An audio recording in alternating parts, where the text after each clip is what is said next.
This Liberty Sports Update is brought to you by Beacon Credit Union. I think it was a group effort amongst the entire program to get our guys mentally and physically prepared to play that game, and our best ball game yet. I think that we didn't execute at times, which led to obviously the end result. But we were very proud of the way our guys fought. I mean, when you go on a road 2 weeks in a row, same state, different location in state, there's a number of things you got to battle. You got to battle the nutrition, the sleep, the time change, the altitude, the opponent, the fans, the weather. There's so many things that goes into it, and I thought we did a great job preparing our guys for that. Obviously, the scoreboard, didn't reflect what we wanted at the end of the day, but we were very, very proud of the effort that our guys put forth for that ball game. Moving forward to Troy, this is a very, very well-coached football team. They got guys at every position. They're too deep. They're well-coached on all sides of the ball, but specifically when you watch these guys on defense, they know exactly what they need to get done. And when a guy is out of place, someone's there to make up for him. And so we're going to have our hands full, but it's an awesome challenge, an exciting challenge. Their defense coordinator is a guy that we followed in years past. Some of our coaches know him personally. I've had a chance to, I think we played against him in 2013 or 2014, I think, when he was at North Carolina. So I've met him, and we played against him before. So he's a great football coach, no doubt about it, and his staff put together a really good system. And so it's going to be a unique challenge, but we're excited for it. Since you were held to 7 points by North Texas, the offense has just been clicking, it seems like, ever since then. What was the biggest change from there? Was it just North Texas is really good? Was it all the wonky stuff that happened with that game? Just kind of take me through these last couple of weeks and what's led to success. Yeah, certainly there were numerous points that were left out there on the field that night against North Texas. Missed throws, dropped footballs, missed blocks. That game easily could have been, a 35-point game for us on offense. But we came back to the office and we just said we got to get really good at what we do on a daily basis, right? Blocking, catching, throwing to landmarks and targets. If we just do those things right there, we're gonna be in position to make plays and score points. And so that was the emphasis, going forward. Just get back to the basics. Let's not get cute with anything that we do. Let's just do what we do better than our opponent. And if we do those things, the score will take care of itself. And so these past 2 weeks have just been really a reflection of our guys buying into the things that we've tried to teach and coach on a daily basis and executing them. Frankie Hickson had his best game in a Liberty uniform last week. Found the gaps, moved the chains, didn't have the big explosive runs, but picked up 20 yards at a time. What have you seen in the last 3 weeks out of him as he's taken on more of a workload and gotten a chance to get into a rhythm and get stronger as the game goes on? I think he just understands that, in order to be a really good back, you got to run as hard as you can with your eyes wide open. You got to see it and you got to hit it, and you can't have any reservations. You got to be, you got to be really dialed in and be decisive as a runner. You can't be hesitating. And the last couple of runs against New Mexico that he had were great illustrations of what took place last week. How he ran those last couple of runs against New Mexico, showed up every time he touched the ball against New Mexico State. And that's what we had talked about, is running like that. When you run like that, you're tough to stop. But if there's any reservation or hesitation, and when you're trying to read things, you're a step slow. And so he's done a really good job of transferring, 2 games ago into last week. And I hope, and pray that the same, preparation he had will repeat itself this week. The tight end group has already eclipsed all of its offensive production from last year in terms of catches, yards, touchdowns. What have you seen in that group as it has evolved, and also the trust that Buckshot has with those guys, and even with a guy like Jerome Jackson, who had his first catch but got wiped out by a penalty? Certainly. When I took over originally, I wanted to be able to use those guys in a number of different ways to be able to accent, the outside guys. So we had to develop talent. We had to go out and find talent, coach it up, and then allow them to play a bunch of snaps and get really good at playing, game speed against really good talent. And that group, right now is performing at a high level. Do they make mistakes at times? Yes, but they're going full speed, 100 miles an hour when they make a mistake. And so they're getting confident in what they do because they know what it's supposed to look like. Going forward, it just goes back to what we said originally: is one hand washes the other. When you get the run game going, that the outside stuff is there, it's available. When you get the pass game going, then the run game is there. And so the past couple of weeks, you've been able to see a little bit. Hey, they're playing the run, we can go up top. Yeah, they're playing the pass, let's run it downhill. They're blitzing. Let's see if we can get a hat on a hat and get the ball outside or get the ball downhill. And so that group has been really, really good at just accepting their role and going 100 miles an hour about it. I don't want to make this sound like a finger pointing question, but just take it for what it is.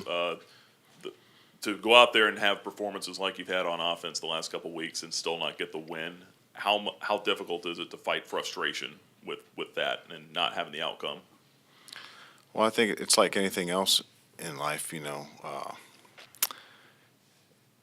everyone's responsible for a win or a loss. For 60 minutes, it's an organized boxing match. It's a fist fight between everyone in the program, and we don't all win our individual battles, but collectively we try to win the entire match. And there's times where we're not going to hold up our end of the bargain, and defense has got to pull us, and vice versa. And that was just one of those nights where we didn't hold up our end of the bargain enough. More was required of us, and we didn't do it. So at the end of the day, we lost, not the defense lost or the offense lost. We lost that game. And in order to have any success as a program, everyone has to accept their individual and collective responsibility in a win or a loss. And that's how I've always looked at it. That's how Coach Gill goes about it. No one position, person, or side of the ball lost that game. We all lost that game. Joe, do you expect as much blitz pressure Saturday as you got last week in Las Cruces? Certainly, that's just part of what these guys do. They're good at applying pressure, single man pressures, double pressure. I mean, you name it, they can dial it up. Certainly. Last week, those guys, for them, it was just a blitz of the week. They decided, hey, we're going to go with these two blitzes versus these guys, and let's see how many times we can hit home. And they hit home about 2 or 3 times. They hit it. The rest of that, other than that, we were able to wad it up and be able to push the ball down the field. Sometimes, we got beat on an individual block, and it may look like it was pressure, but it was a single man, not executing his technique or his assignment, which led to a QB hurry, a QB hit, or a QB sack. But that's just part of these guys' natures. They're gonna press you a number of different ways, and so we fully expect that, and we're gonna prepare for that, as we go into practice this week. With that pressure that Buckshot had Saturday night, what was your assessment of how he dealt with it? And then is that maybe the best way he can, improve is just actually facing that live in a game? Yeah, certainly. The last thing you said there is what every quarterback needs. They need a bunch of reps. They need to see things they've never seen before. They need to go through those emotions of getting pressure, internal, external, cat calls from the sideline, a number of different things they need to experience and go through so that the next time that comes up, they've already been through it. They can fight back any of the uneasiness or awkwardness that is accompanied with that, with that type of pressure. And so that was great for his growth. He's continued to become a really good quarterback. And every time we can get something like that thrown at us, we're going to become that much better because he's faced it. He's been through it. And as a young quarterback, he's played a lot of reps. There's a lot of ups and downs. There's peaks and valleys of playing that position, particularly when you go against better opponents.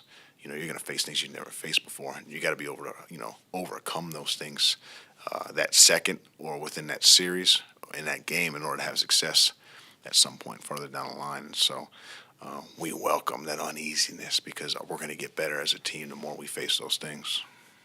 Behind the 3 starting wide receivers, there's not a lot of snaps, significant snaps. And with J.T. Wood being questionable, how deep into that wide receiver rotation do you plan on going Saturday? And what do you want to see out of these younger guys like a Caleb Coleman, Lionel McConnell, that you want to see them as they, during this week of practice, so they're ready to go Saturday? Certainly, we always talk about next man up at every position because you're always one play away if you're the second guy. You're 2 plays away if you're the third guy. You're 3 plays away if you're the fourth guy.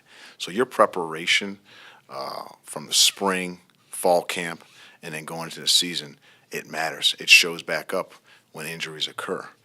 And I'm excited for these guys to get an opportunity because that's what they came here for, a chance to get in and play and make a difference. And, we're going to use them all. Whoever's available, whoever's not redshirting, who wants to be a part of this thing and wants to get some reps and get some PT, we're going to get them involved. So I'm excited for those guys. I know our position coaches are fired up about those guys, specifically Coach DeArmond, to get his guys opportunity. Because the more the merrier. The more guys that get experience, the better we're going to be as we grow as an FBS program. Because you're at that time of the season where you're going to, injuries occur. They're starting to pile up now. So this is where your recruiting shows up. This is where your, what I like to say, your coaching shows up. In my opinion, as coaches, we got to be educators. We got to be good teachers and good coaches. We got to teach certain material. We got to be able to coach it up physically and put those two together and see how well our guys can do. And so Saturday is going to be an opportunity for some young guys who haven't played very much to get in and see what they got, and see where they measure up. Follow up to that, I think Coach would specifically mention Lionel McConnell in regards to the slot position. I guess he's a young man that I remember talking to him when he first came in. He was a very confident young man, and I think he's had some adversity since he's been here in different ways. Are you excited to see him on the field, and what does he bring? What could he bring to this offense? Yeah, certainly. At the wideout position, you got to be confident. You got to be fired up for any opportunity that you get, because that's what you came here for. And that young man is very, very confident in what he does. And all we're going to ask for him is just to make your play. When it comes your way, make your play. Just do your job. And if he does that, he's going to have a great day. It's going to be fun to watch. When you go above and beyond that, when you exceed your actual reach, is when you don't have much success. And so, we're going to tell him and those other guys, don't try to do things that's not within your reach. Stay within, your ballpark, your wheelhouse, and you'll have success on Saturday. Last thing for me with Troy having multiple fronts, multiple schemes, is that play call menu going to be a little wider here this week for you, and what challenges do they present? Yeah, certainly. We talked about this in weeks past. When you get to a certain point in the season, you see a number of different defenses: the 3-man fronts, the 4-man fronts, the 5-man fronts, the scatter defenses. Kind of all play calls are available for you when you see that, once you jump into a game, just because you have an answer for a particular defensive look. And so we're going to have a wide variety of things on our table or on our menu, so to speak, and it's just going to be important that we dial the right ones up according to the defensive structure and the situation. First of shots, 2 touchdowns. Was that a check down, or was that the call for him to run that kind of sweep to the right? Oh, his touchdown specifically. Yeah. So he missed a handoff between him and the back. And so when you watch the replay of the back, Frankie's like, well, let's go, follow me. Let's get this thing done. Very similar to the Baylor deal where he missed a handoff last year. It's like, well, they weren't expecting him to run. They were playing man, but they weren't manning him. Same thing there. They were playing man, but they weren't manning him. He was unaccounted for, so he was able to walk in. The second one, He wanted that one. He just was like, tell Coach Dailey, I want to run it.